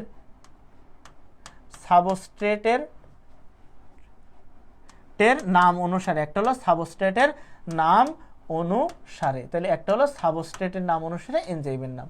আমি একটা উদাহরণ দিলে তুমি বুঝবা। যেমন দেখো এই যে মল্টোজ, এটাকে ভাঙলে আমরা কি পাবো, এই যে গ্লুকোজ প্লাস গ্লুকোজ পাবো। এটাকে ভাঙলে আমরা গ্লুকোজ প্লাস গ্লুকোজ পাবো।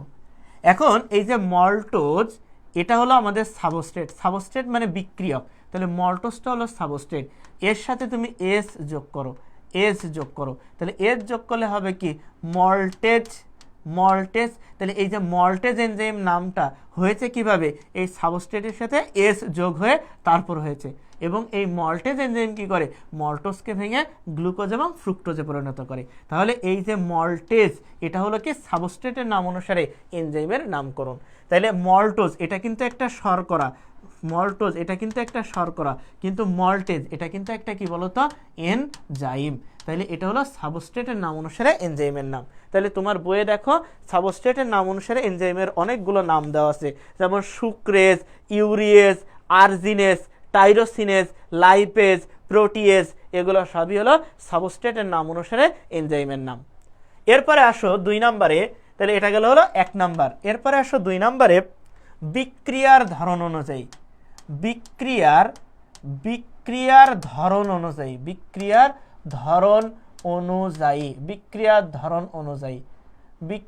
ধরন অনুযায়ী এনজাইমের নাম।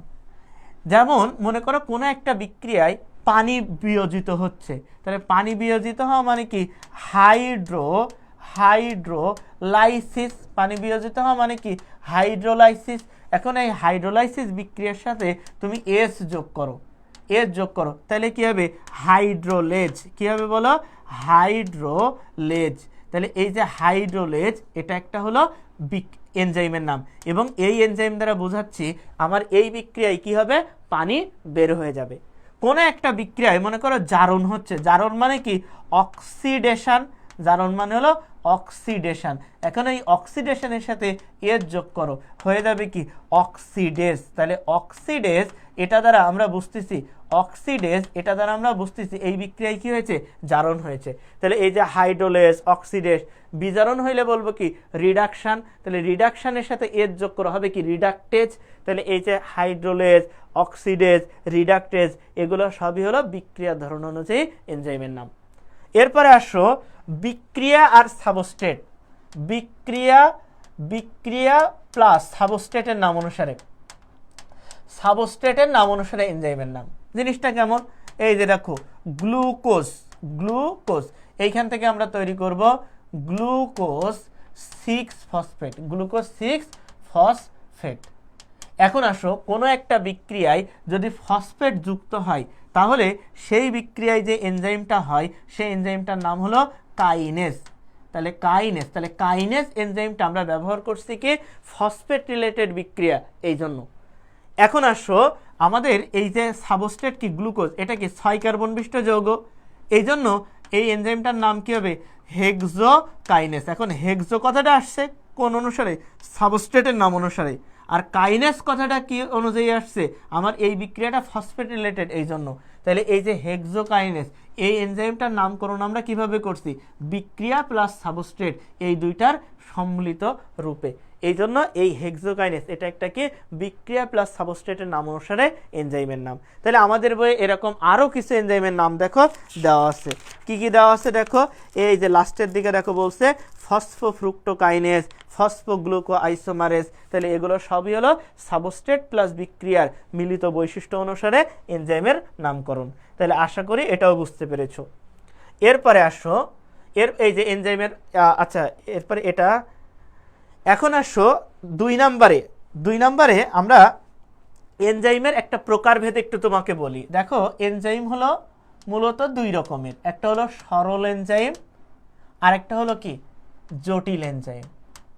তাহলে আমরা বললাম কি সরল এনজাইম মানে কি, এই এনজাইমকে ভাঙলে তুমি প্রোটিনকে ভাঙলে আমরা আবার কি পাই, অ্যামাইনো অ্যাসিড। তাহলে দেখো বলছে কোনো একটা এনজাইমকে ভাঙলে তুমি যদি প্রোটিন বা অ্যামাইনো অ্যাসিড ছাড়া অন্য কোনো পদার্থ যদি না পাও তাহলে সেটাকে বলবো সরল এনজাইম।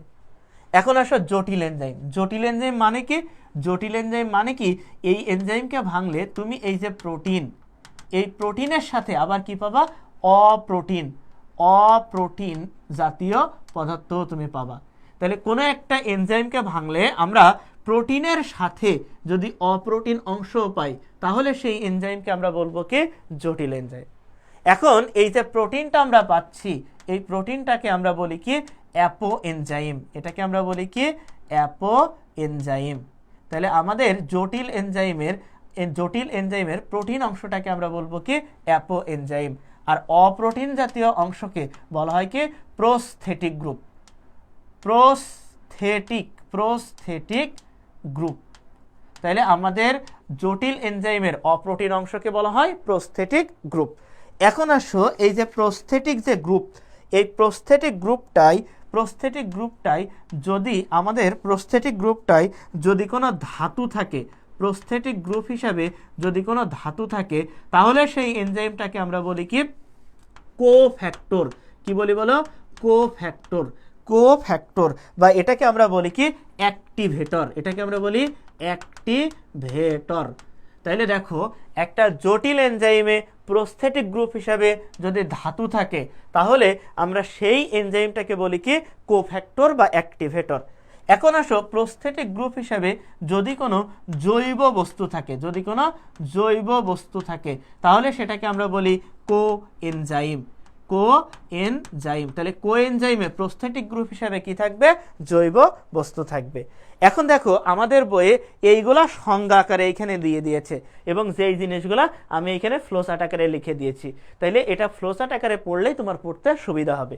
তাহলে আমরা সরল এনজাইম বললাম কখন, একটা এনজাইমকে ভাঙলে আমরা প্রোটিন বা অ্যামাইনো অ্যাসিড ছাড়া আর কিছুই পাবো না। জটিল এনজাইম মানে কি প্রোটিনের সাথে অপ্রোটিন অংশ পাবো। তাহলে এনজাইমের প্রোটিন অংশকে বলবো অ্যাপো এনজাইম, অপ্রোটিন অংশকে বলবো প্রোস্থেটিক গ্রুপ হিসাবে ধাতু থাকলে বলবো কোফ্যাক্টর, আর জৈব বস্তু থাকলে বলবো কোএনজাইম।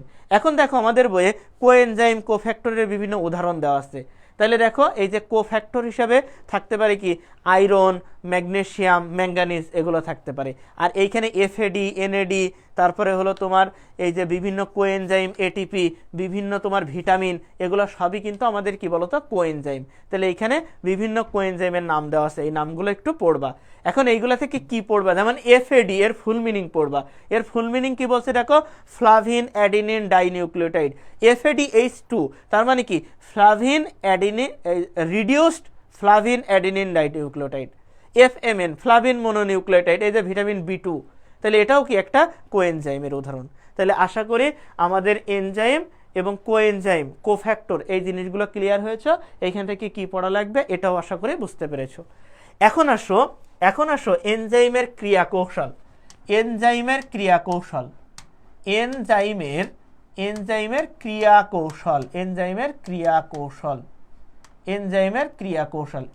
ক্রিয়াকৌশল এটা আমাদের বইয়ে দুইটা মতবাদ, একটা মতবাদ দেওয়া আছে, কিন্তু আমি তোমাকে দুইটা মতবাদ বলবো। একটা হলো তালাসাবি মতবাদ। এই যে তালাসাবি মতবাদ আরেকটা হলো আবেশী উপযুক্ততা মতবাদ, আরেকটা হলো আবেশী উপযুক্ততা উপযুক্ততা মতবাদ, আবেশী উপযুক্ততা মতবাদ। এই দুইটা মতবাদ আমাদের একটু জানতে হবে। এখন তালাসাবি মতবাদ থেকে জানতে হবে এই মতবাদটা প্রদান করছে কে? Emil Fischer. ইমেইল ফিশার তালাসাবি মতবাদ প্রদান করছে কে? Emil fisher. আর আবেশী উপযুক্ততা মতবাদ এটা প্রদান করছে কে? বিজ্ঞানী কোশল্যান্ড। কোশল্যান্ড। তাহলে আবেশী উপযুক্ততা মতবাদ প্রদান করছে কে? কোশল্যান্ড। এখন যেহেতু তোমাদের রিটেন লাগবে না, মেডিকেল অ্যাডমিশনের জন্য রিটেন নাই, এই জন্য আমি এগুলো নিয়ে আর ডিটেলসে আলোচনা করতেছি না। তাহলে তুমি এইখান থেকে একটু পড়বা এনজাইমের ক্রিয়াকৌশলে। এনজাইমের ক্রিয়াকৌশলে আমাদের মতবাদ আছে দুই ধরনের, একটা হলো তালাসাবি মতবাদ আর একটা কি? আবেশী উপযুক্ততা মতবাদ। এখন আসো আমাদের এই যে তালাসাবি মতবাদ, আবেশী উপযুক্ততা মতবাদ, তোমার এগুলা থেকে আর তেমন কিছু আসলে লাগবে না ওইভাবে, ভেতরে তেমন কিছু লাগবে না। আচ্ছা, তারপরে একটু আমি বলে দেই তালাসাবি মতবাদে একটু খেয়াল করো। মনে করো যে এটা একটা এনজাইম, এই যে এটা একটা এনজাইম, এটা একটা এনজাইম। এখন এনজাইমের এই যে সাইটের সাথে আমার সাবস্ট্রেটটা যুক্ত হয়, এই সাইটটাকে আমরা বলি কি? Active site. এই সাইটটাকে আমরা বলি কি? Active site. এখন দেখো অ্যাক্টিভ সাইটের আকৃতিটা একটু খেয়াল করো। আর এইখানে আমি দুইটা সাবস্ট্রেট অঙ্কন করতেছি, এটা একটা সাবস্ট্রেট এ এবং এটা হলো আমার আরেকটা সাবস্ট্রেট, এটা হলো বি। তাহলে দেখো আমাদের এই দুইটা হলো কি? এই দুইটা হলো আমার সাবস্ট্রেট, আর এটা হলো আমাদের কি? এনজাইম। এখন দেখো এনজাইমের অ্যাক্টিভ সাইট আর এই যে সাবস্ট্রেটের যে আকৃতি, দেখো দুইটা একই রকম, দুইটা একই রকম। তাইলে আমার এই এনজাইমের সাথে, ভালো করে খেয়াল করো, এই এনজাইমের সাথে আমাদের সহজেই কি এই যে সাবস্ট্রেটটা যুক্ত হইতে পারবে, এই যে এ সাবস্ট্রেট আর এইখানে কি বি সাবস্ট্রেট সহজেই কি যুক্ত হইতে পারবে। যুক্ত হয়ে এনজাইম সাবস্ট্রেট কমপ্লেক্স তৈরি করে তারপর কি করবে? আমার একটা প্রোডাক্ট তৈরি করবে। তাইলে এইখানে আমার এনজাইম আর সাবস্ট্রেট তালাসাবির মতো যুক্ত হয়ে তোমার কি একটা প্রোডাক্ট তৈরি করতেছে। এখন আসলে আবেশী উপযুক্ততা মতবাদে খেয়াল করো ভালো করে। এটা হলো আমার এনজাইম, এটা হলো আমার কি? এনজাইম। এর অ্যাক্টিভ সাইডের আকৃতিটা একটু খেয়াল করো, এর অ্যাক্টিভ সাইডের আকৃতিটা একটু খেয়াল করো। আর আমাদের যে সাবস্ট্রেট, সেই সাবস্ট্রেটটা হলো, এটা একটা সাবস্ট্রেট আর একটা সাবস্ট্রেট মনে করো যে এরকম। এখন দেখো এই যে সাবস্ট্রেট এ বি, আমাদের এই যে এনজাইমের যে অ্যাক্টিভ সাইট, এই অ্যাক্টিভ সাইটের সাথে যুক্ত হওয়ার মতো আকৃতিতে কি আছে? নাই। এখন দেখো এইখানে সাবস্ট্রেটটা সেম থাকবে, শুধু কি হবে? এনজাইমের যে অ্যাক্টিভ সাইটটা এই সাবস্ট্রেটের প্রভাবে তার আকার পরিবর্তন করবে। তাহলে আকার পরিবর্তন করলে কেমন হবে দেখো? তাহলে এর যুক্ত হইতে গেলে কেমন হইতে হবে? এনজাইমটাকে এর সাথে যুক্ত হইতে গেলে দেখো কেমন হইতে হবে? এই যে এরকম হইতে হবে। আর এদিকটা কেমন হইতে হবে? এই যে এরকম হইতে হবে, এই যে। তাহলে দেখো এই যে সাবস্ট্রেটের প্রভাবে এনজাইমের অ্যাক্টিভ সাইটের কি আকার পরিবর্তন হলো না? এখন দেখো এইখানে সহজেই আমার কি সাবস্ট্রেটটা দেখো যুক্ত হইতে পারতেছে, এইখানে দেখো সহজেই আমার সাবস্ট্রেটটা কি যুক্ত হইতে পারতেছে। তো যে সকল এনজাইম এই সাবস্ট্রেটের প্রভাবে তার অ্যাক্টিভ সাইটের আকার পরিবর্তন করে, দেন সাবস্ট্রেটের সাথে যুক্ত হয়ে তারপর কি করে? কাজ করে, সেই সকল এনজাইমের এই ধরনের কাজের যে মতবাদ, সেটাকেই আমরা বলি কি? আবেশী উপযুক্ততা মতবাদ। এবং এই এনজাইমের এই অ্যাক্টিভ সাইটকে বলা হয় অ্যালোস্টেরিক সাইট, অ্যালোস্টেরিক সাইট। এবং এই এনজাইমগুলোকে আমরা বলি কি? Allosteric enzyme. তাহলে অ্যালোস্টেরিক এনজাইম মানে কি? যে এনজাইমগুলা সাবস্ট্রেটের সাথে যুক্ত হওয়ার জন্য তার অ্যাক্টিভ সাইটের আকার পরিবর্তন করতে পারে, অর্থাৎ আমার সাবস্ট্রেটের সাথে এনজাইমটা ফিট হওয়ার জন্য, উপযুক্ত হওয়ার জন্য আকার পরিবর্তন করতে পারে, সেই এনজাইমগুলোকে আমরা বলি কি? Allosteric enzyme. আর অ্যালোস্টেরিক এনজাইমের ওই কাজ করার পদ্ধতিটাকে বলা হয় কি? আবেশী উপযুক্ততা মতবাদ। এটা প্রদান করছে কি? বিজ্ঞানী কোশল্যান্ড। তাহলে আশা করি বুঝতে পেরেছো অ্যালোস্টেরিক সাইট, অ্যালোস্টেরিক এনজাইম এই জিনিসগুলো বুঝতে পেরেছো। এখন আসো এনজাইমের শ্রেণীবিন্যাস। তাহলে এনজাইমের শ্রেণীবিন্যাস আমরা একটু দেখে ফেলি। তাহলে এনজাইমের শ্রেণীবিন্যাসটা, এইখানে দেখো এনজাইমের শ্রেণীবিন্যাসে আমরা এনজাইমের ওই যে আগে একটা পড়াইছিলাম কিন্তু সরল এনজাইম জটিল এনজাইম, ওটা কিন্তু একটা শ্রেণী বিভাগ। এইখানে আমাদের আরও কিছু শ্রেণী বিভাগ দেওয়া আছে। তো এই শ্রেণী বিভাগটা অর্থাৎ কি ধরনের বিক্রিয়াকে প্রভাবিত করতেছে এনজাইম, তার উপর ভিত্তি করে আমরা এনজাইমের শ্রেণী বিভাগ করতেছি। তাহলে এইখানে টোটাল 9 ধরনের এনজাইম আছে। এই যে 1 2 3 4 5 6 7 8 9 ধরনের এনজাইম আছে। এটা সহজে মনে রাখার জন্য তুমি এভাবে মনে রাখতে পারো, সেটা হলো একটা চপ, CHOP চপ লইয়া, একটা চপ লইয়া আসো, একটা চপ লইয়া আসো, এটা মনে রাখতে পারো সংক্ষেপে। তাহলে একতে হলো এপিমারেজ, একতে হলো এই যে একতে হলো এপিমারেজ, একতে হলো এপিমারেজ, টতে হলো ট্রান্সফারেজ, টতে হলো ট্রান্সফারেজ, টতে হলো ট্রান্সফারেজ, সিতে হলো কার্বক্সিলেজ, সিতে হলো কার্বক্সিলেজ, কার্বক্সিলেজ, এইচতে হলো হাইড্রোলেজ, এইচতে হলো হাইড্রোলেজ, এরপরে ওতে হলো অক্সিডো রিডাকটেজ, অক্সিডো রিডাকটেজ, অক্সিডো রিডাকটেজ, এরপরে হলো পিতে হলো ফসফাটেজ, ফসফোরাইলেজ, ফসফোরাইলেজ, লইয়াতে হলো দুইটা, একটা হলো লাইএজ আর একটা হলো লাইগেজ, লাইএজ আর লাইগেজ, এরপরে আসতে হলো আইসোমারেজ, আইসোমারেজ। এখন আসো এপিমারেজ মানে কি, যারা এপিমার গঠনের পরিবর্তন করবে। এপিমার গঠন মানে কি, যেমন তুমি C3 চক্রে পড়ছো জাইলুলোজ 5 ফসফেট রাইবুলোজ 5 ফসফেটে রূপান্তরিত হয়। এখন জাইলুলোজ রাইবুলোজ এরা হলো পরস্পরের এপিমার। তাহলে এইখানে আমার লাগবে কি এপিমারেজ এনজাইম। তাহলে এপিমারেজ এনজাইম এরা কি করবে, এরা হলো এপিমার গঠনের পরিবর্তন করবে। ট্রান্সফারেজ এনজাইম এরা কি করবে, কোনো একটা গ্রুপকে ট্রান্সফার করবে।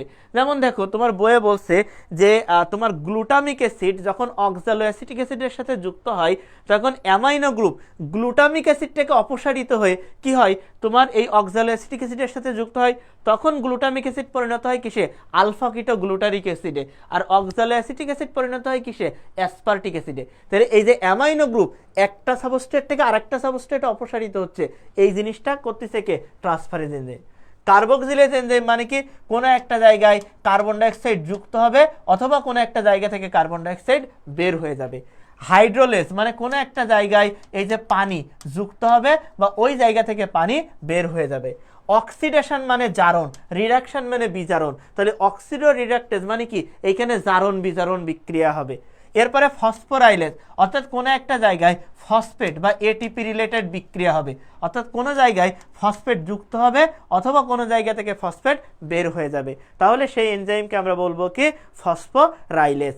লাইগেজ মানে কি, এইখানে একাধিক সাবস্ট্রেট যুক্ত হয়ে আমার কি হবে, একটা প্রোডাক্টে পরিণত করবে, একটা প্রোডাক্টে পরিণত করবে, তাহলে সেই এনজাইমকে আমরা বলবো কি লাইগেজ।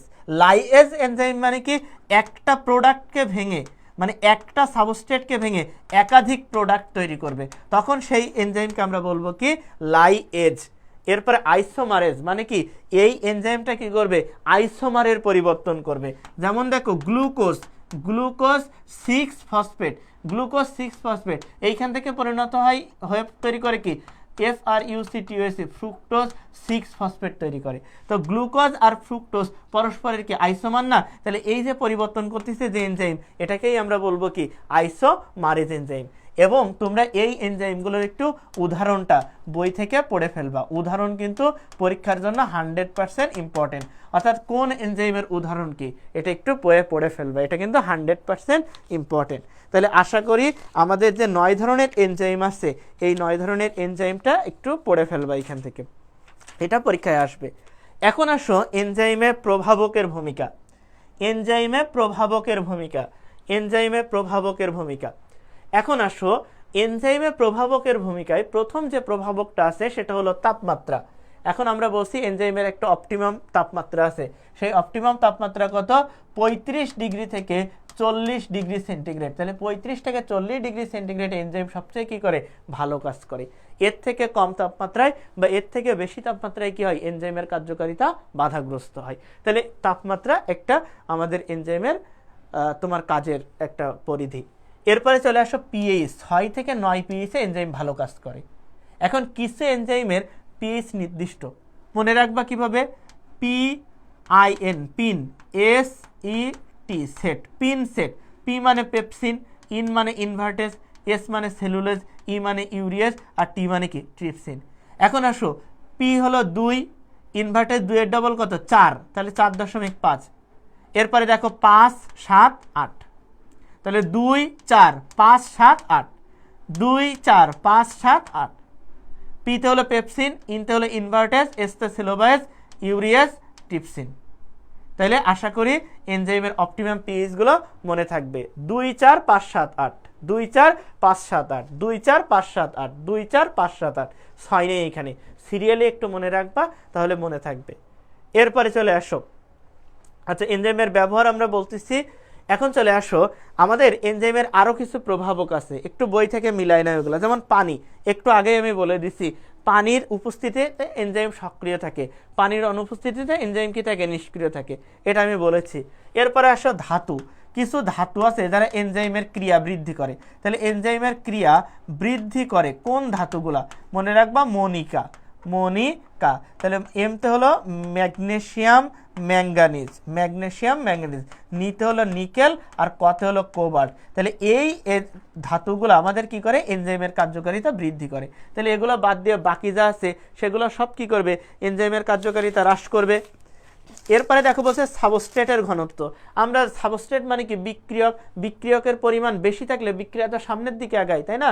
তাহলে সাবস্ট্রেটের ঘনত্ব বাড়লে আমাদের এনজাইমের কার্যকারিতা কি হবে, বাড়বে। এনজাইমের ঘনত্ব বাড়াইলে আমাদের বিক্রিয়াটা কি হবে, সামনের দিকে অগ্রসর হবে। প্রোডাক্টের ঘনত্ব বাড়লে বিক্রিয়া কি পশ্চাৎ দিকে আসে না? তাহলে প্রোডাক্ট এটার সাথে আমাদের এনজাইমের সম্পর্ক কি, ব্যস্তানুপাতিক। প্রতিরোধক এটার সাথে এনজাইমের সম্পর্ক কি, ব্যস্তানুপাতিক। কিন্তু অ্যাক্টিভেটরের সাথে এনজাইমের সম্পর্ক কি বলতো, সমানুপাতিক। তাহলে এগুলো সবই হলো আমাদের কি, এনজাইমের কার্যকারিতায় প্রভাবকের ভূমিকা। তাহলে আশা করি এনজাইমের কার্যকারিতায় কোন প্রভাবক কি ভূমিকা রাখে তুমি বুঝতে পেরেছো। এখন আমরা যদি এনজাইমের আমরা যদি এখন ব্যবহারটা পড়ে ফেলতে পারি, তাহলে আমাদের মোটামুটি এনজাইম পড়া শেষ হয়ে যাবে। তাহলে এনজাইমের ব্যবহার আমি একটু এনজাইমের ব্যবহারটা একটু পড়াই দিই তোমাদের। ব্যবহার, তাহলে আমরা কিছু এনজাইমের ব্যবহার, বানান ভুল হয়েছে দেখছো, বয়জফলা ব হায়াকার হবে। এনজাইমের ব্যবহার, তাহলে এনজাইমের ব্যবহারটা আমরা এখন পড়ে ফেলবো। এনজাইমের ব্যবহার, তাহলে এনজাইমের ব্যবহারে আমরা 1 নম্বরে পড়বো রেনিন। এই যে দেখো রেনিন, রেনিন এনজাইম এটা কি করে, এটা হলো আমাদের দুধ থেকে এই যে পনির, এই যে পনির তৈরিতে সাহায্য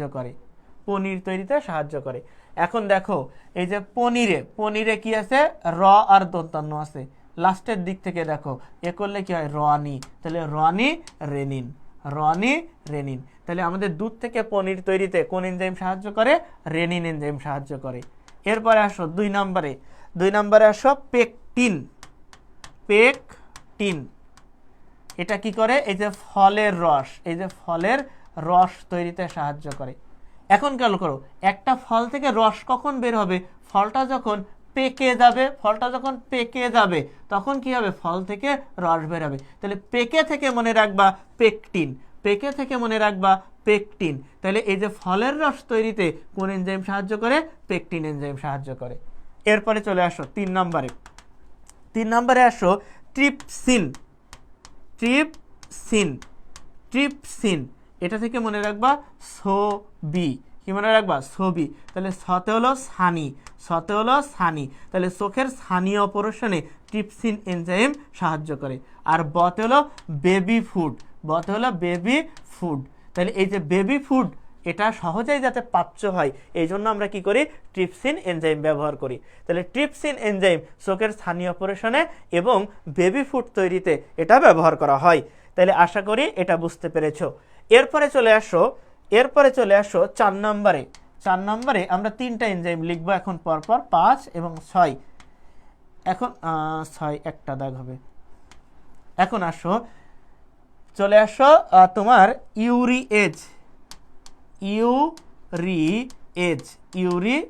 এইখান থেকে মনে রাখবা ইউরিয়া। তাহলে আমাদের রক্তে ইউরিয়া শনাক্তকরণে ইউরিএজ এনজাইমটা ব্যবহার করা হয়। তাহলে ইউরিএজ, তাহলে রক্তে ইউরিয়া শনাক্তকরণে ইউরিএজ এনজাইম ব্যবহৃত হয়। এরপরে আসো ইউরিকেজ। তাহলে ইউরিকেজ থেকে মনে রাখবা ইউরিক অ্যাসিড। তাহলে দেখো ইউরিকে ক আছে, ইউরিকেজেও ক আছে। তাহলে ইউরিকেজ এনজাইম এটা কি করে? রক্তে ইউরিক অ্যাসিড শনাক্তকরণে ব্যবহৃত হয়। এরপরে আসো ইউরোবাইলেস। তাহলে ইউরোবাইলেস এটা কি করে? আমাদের জমাট বাঁধা রক্ত গলাইতে সাহায্য করে। তাহলে জমাট বাঁধা রক্ত গলাতে সাহায্য করে কোন এনজাইম? এই যে ইউরোবাইলেস এনজাইম। তাহলে ইউরোবাইলেস এনজাইম এটা কি করবে? জমাট বাঁধা রক্ত গলাতে সাহায্য করবে। তাহলে আশা করি ইউরোবাইলেস এনজাইম তুমি ক্লিয়ারলি বুঝতে পেরেছো। তাহলে ইউরোবাইলেস এনজাইম এটা কি করবে? জমাট বাঁধা রক্ত গলাতে সাহায্য করবে।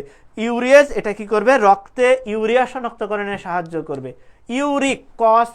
ইউরিক অ্যাসিডেও ক আছে। তাহলে ইউরিকেজ এনজাইম এটা কি করবে? ইউরিক অ্যাসিড শনাক্তকরণে সাহায্য করবে। আর ইউরোবাইলেজ এটা কি করবে? জমাট বাঁধা রক্ত গলাইতে সাহায্য করবে। এরপরে চলে আসো সেলুলেজ। এই যে সেলুলেজ এনজাইম এটা কি করবে? এটার কাজটা তুমি ক দিয়ে মনে রাখবা। তাহলে ক দিয়ে দেখো আমরা কি মনে রাখতে পারি। তাহলে কতে হলো কফি শিল্পে আমরা কি করি? আমরা সেলুলোজ এনজাইমটা ব্যবহার করি। এরপরে কতে হলো কাগজ শিল্পে। এই যে কাগজ শিল্পে আমরা কি করি? লয়পয়িকা। তাহলে কাগজ শিল্পে আমরা কি করি? এই যে সেলুলোজ এনজাইম ব্যবহার করি। এরপরে কতে হলো কাপড় কাচার ডিটারজেন্ট।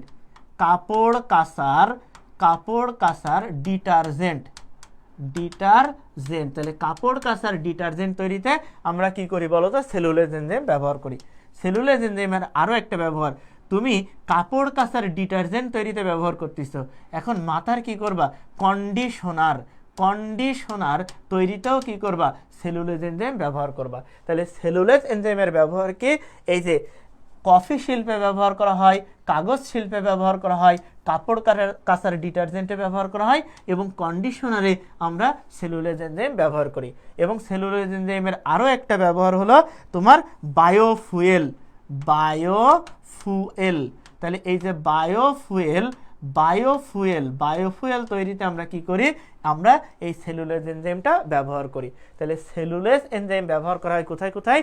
কফি শিল্পে, কাগজ শিল্পে, কাপড় কাচার ডিটারজেন্টে এবং বায়োফুয়েল তৈরিতে আমরা সেলুলোজ এনজাইম ব্যবহার করি। তাহলে আশা করি সেলুলোজ এনজাইমের ব্যবহার তুমি পারবা। এরপরে চলে আসো জাইমেজ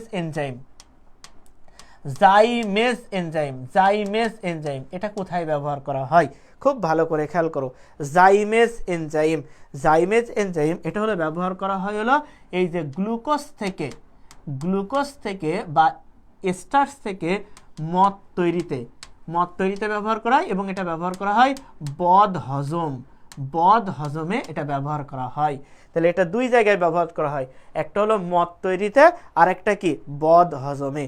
তাহলে তুমি এটা সহজেই মনে রাখবা কিভাবে? সেটা হলো মদ খেলে বদ হজম হয়। এই যে মদ খেলে বদ হজম হয়। তাহলে মদ খেলে বদ হজম অর্থাৎ মদ তৈরিতে ব্যবহার করা হবে, বদ হজমে আমরা কি করব? জাইমেজ এনজাইমটা ব্যবহার করব। তাহলে আশা করি জাইমেজ এনজাইমের ব্যবহার তুমি পারবা। এরপরে চলে আসো ক্যাটালেজ এনজাইম।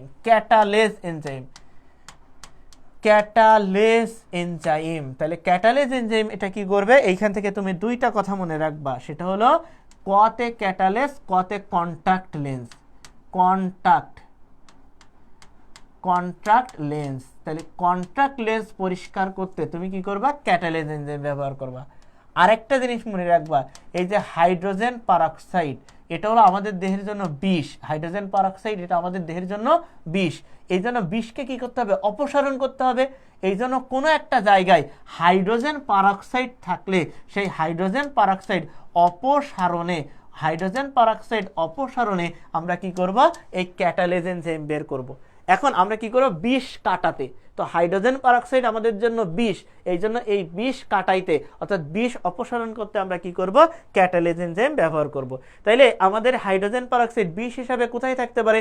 এটা কাপড়ে থাকতে পারে, এটা দুধে থাকতে পারে। তাহলে দুধ এবং কাপড়ের এই হাইড্রোজেন পারঅক্সাইড বিষকে অপসারণ করতে আমরা কি করব? ক্যাটালেজ এনজাইম ব্যবহার করব। তাহলে আশা করি ক্যাটালেজ এনজাইম তুমি বুঝতে পেরেছো। এরপরে চলে আসো লাইপেজ। লাইপেজ। তাহলে লাইপেজ এনজাইমে তুমি একটু মনে রাখবা এই লাই থেকে মনে রাখবা কি? লাইট। এখন লাইট আছে না, ওই যে গ্যাস লাইট, এই যে গ্যাস লাইট, এটা জ্বালাইলে কি হয়? এই যে আগুন জ্বলে ওঠে। তাহলে এই আগুন থেকে মনে রাখবা অগ্নি। আগুন থেকে মনে রাখবা হলো অগ্নি। তাহলে অগ্নি মানে কি? অগ্নাশয়। অগ্নাশয়। তাহলে আমাদের এই যে লাইপেজ, লাইট থেকে হলো লাইপেজ আর অগ্নি থেকে অগ্নাশয়। তার মানে আমরা কি করি? এই যে অগ্নাশয়ের রোগ নির্ণয়ে আমরা লাইপেজ এনজাইমটা ব্যবহার করি। তাহলে লাইপেজ এনজাইম থেকে অবশ্যই মনে রাখবা এটা হলো অগ্নাশয়ের রোগ নির্ণয়ে সাহায্য করে। তাহলে লাইপেজ এনজাইম কি করে? অগ্নাশয়ের রোগ নির্ণয়ে সাহায্য করে। এরপরে চলে আসো প্রোটিওলাইটিক এনজাইম। Proteolytic enzyme.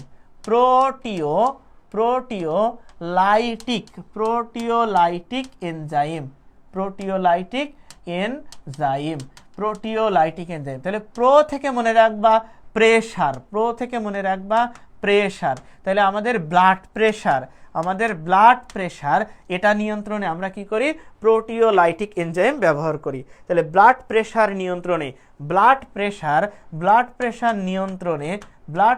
নিয়ন্ত্রণে আমরা কি করব? প্রোটিওলাইটিক এনজাইম ব্যবহার করব।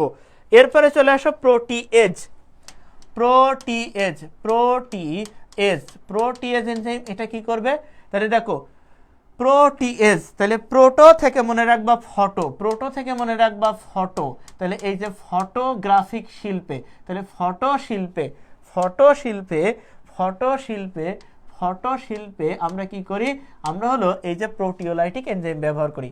এবং প্রোটিয়াস থেকে মনে রাখবা প্লেটলেট। প্লেটলেট কথাটা মনে রাখবা। এখন প্লেটলেট কিসে সাহায্য করে? রক্ততঞ্জনে সাহায্য করে। তাহলে আমরা এই যে রক্ততঞ্জনে সাহায্য করার জন্য কি করি? প্রোটিয়েজ এনজাইমটা ব্যবহার করি। তাহলে আমাদের এই যে রক্ততঞ্জন, এটা ফটোগ্রাফিক শিল্পে আমরা কি করি? প্রোটিয়েজ এনজাইমটা ব্যবহার করি। তাহলে প্রোটিয়েজ এনজাইম, এইখান থেকে দুইটা কথা মনে রাখবা। একটা হলো ফটো শিল্পে ফটো। তাহলে ফটো শিল্পে আমরা কি করি? প্রোটিয়েজ এনজাইম ব্যবহার করি। আর রক্ততঞ্জনে আমরা কি করি? প্রোটিয়েজ এনজাইমটা ব্যবহার করি। এরপরে আসো অ্যামাইলেজ। এই যে অ্যামাইলেজ। এখন ভালো করে একটু খেয়াল করবা, অ্যামাইলেজ এনজাইম এটা কোথায় কোথায় ব্যবহার করা হয়? অ্যামাইলেজ এনজাইম দুইটা জায়গায় ব্যবহার করা হয়। একটা হলো কাগজের সান্দ্রতা কমাতে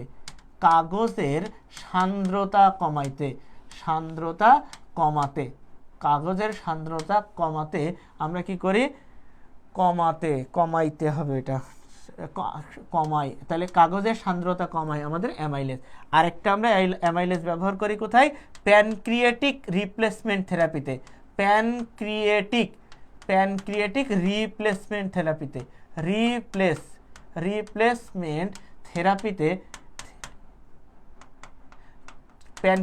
রিপ্লেসমেন্ট থেরাপিতে আমরা কি করি? অ্যামাইলেজ এনজাইম ব্যবহার করি। তাহলে এগুলো সবই হলো অ্যামাইলেজ এনজাইমের ব্যবহার। তাহলে অ্যামাইলেজ এনজাইমের ব্যবহার আমরা কোথায় করি? এটা হলো কাগজের সান্দ্রতা কমায়। অ্যামাইলেজ এনজাইম কি করে? এই যে কাগজের সান্দ্রতা কমায়। কাগজের সান্দ্রতা কমায়। এরপরে কি করে, প্যানক্রিয়েটিক রিপ্লেসমেন্ট থেরাপিতে আমরা অ্যামাইলেজ এনজাইম ব্যবহার করি। তাহলে এগুলো সবই হলো আমাদের এনজাইমের ব্যবহার। তাহলে আমাদের বইয়ের যতগুলো এনজাইম আছে প্রত্যেকটার মেইন যে ব্যবহার আছে সব ব্যবহারগুলো কিন্তু আমি বলে দিয়েছি। তাহলে এই ব্যবহারগুলো ভালো করে পড়ে ফেলবা। এরপরে আসো এনজাইম ও কোএনজাইমের পার্থক্য। এটা তুমি রিডিং পড়লে পারবা। যেমন এনজাইমের আণবিক ওজন হলো 12,000 থেকে তোমার প্রায় 10 লক্ষ ডাল্টন। এনজাইম হলো স্বতন্ত্রভাবে কাজ করতে পারে। 50 থেকে 60 ডিগ্রি সেন্টিগ্রেড তাপমাত্রা এই এনজাইমের কার্যকারিতা থাকে না, অর্থাৎ তাপে বিনষ্ট হয়। কোনো ভিটামিন এনজাইম হিসেবে কাজ করে না। প্রোটিয়েজ, লাইপেজ এগুলো এনজাইম। আর কোএনজাইম দেখো বলছে এর আণবিক ওজন অনেক কম, প্রায় 500 ডাল্টনের কাছাকাছি। তারপরে অনেক ভিটামিন কি করে, কোএনজাইম হিসেবে কাজ করে। এটিপি, এনএডি, এফএডি এগুলো সবই কি কোএনজাইম। তাহলে এনজাইম কোএনজাইমের পার্থক্য পড়বা। এরপরে দেখো বলছে অজৈব অনুঘটক আর হলো উৎসেচকের পার্থক্য। যেমন অজৈব বলছে তার মানে কি কোষ থেকে তৈরি হবে না, আর উৎসেচক মানে কি কোষ থেকে তৈরি হবে। তাহলে কোনো কোফ্যাক্টর, কোএনজাইম এটা হলো আমার জৈব অনুঘটক নয়, কিন্তু আমার উৎসেচক এরা হলো কি কোফ্যাক্টর বা কোএনজাইমের প্রয়োজন হয় এইখানে। এরপরে দেখো বলছে অজৈব অনুঘটক এর আণবিক ভর অনেক কম হবে, আর উৎসেচকের আণবিক ভর কি হবে, বেশি হবে। অজৈব অনুঘটক তাপে বিনষ্ট হবে না, কিন্তু উৎসেচক কি হবে, তাপে বিনষ্ট হবে। এরপরে দেখো অজৈব অনুঘটকে পিএইচ এর নির্দিষ্ট কোনো ভূমিকা নেই, কিন্তু আমার উৎসেচকে কি আছে, পিএইচ এর ভূমিকা আছে। এরপরে অজৈব অনুঘটক এটা কি প্রোটিন ছাড়া অন্য যে কোনো পদার্থ হইতে পারে, কিন্তু আমাদের উৎসেচক বা এনজাইমটাকে অবশ্যই কি হইতে হবে, প্রোটিন জাতীয় পদার্থ হইতে হবে। তাহলে এগুলো হলো আমাদের কোষ রসায়নের পড়া ছিল। তাহলে আমাদের কোষ রসায়নের অধ্যায়ের দক্ষতা অর্জন যে টপিকটা আছে এটা একটু ভালো করে পড়বা, বই থেকে অনুশীলনের এমসিকিউগুলো পড়বা।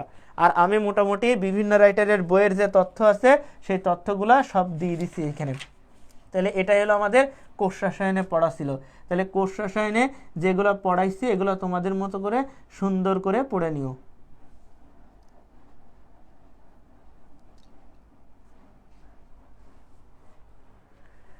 তাহলে আমরা আজকের ক্লাস এইখানেই শেষ করে দিলাম। তোমাদের সকলকে অসংখ্য ধন্যবাদ। আসসালামু আলাইকুম।